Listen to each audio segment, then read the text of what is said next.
The recent premature decision by the Election Commission of Pakistan is just another method for this unmandated government to try to eliminate Imran Khan from the political landscape of Pakistan. We must remember that Imran Khan was, is, and always will remain the chairman of Pakistan Tehreek-e-Insaf, the largest national level party in the country. Imran Khan's case against him from a session court we're very confident will be reversed in the High Court, if not in the Supreme Court.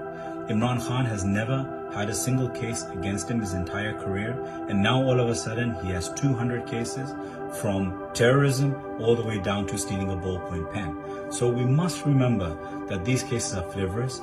These cases are purposely put on him, politically motivated, so that he can run from pillar to post, from court to jail, to getting bails, to back to jail, back to courts, and keep him busy for several months ahead while they try to host a rigged election. If they hold an election at all. We believe that there won't be any election. We believe that 3 months later they're going to kick the can down the road and try to extend this interim government of caretaker setup that is coming in the next few days. So this is just another method to try to lessen Imran Khan's popularity, which doesn't seem possible. The Election Commission of Pakistan, unfortunately, is tainted. Unfortunately, the Chief Election Commissioner is someone who is tainted to be a tout of the PDM government.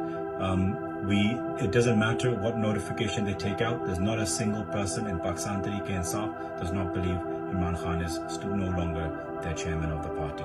So we think that this is again done on fast track.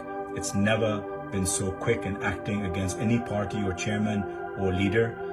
So this is again politically motivated, and we hope, and in the coming few days, when we get to the High Court, that not only will the decision be reversed, squashed, and Imran Khan will be back in political and electoral politics, and his jail time will also be squashed. And all his other cases, once they get to the Supreme Court, will all be thrown out. This is a well-known fact amongst all the lawyer community. Thank you.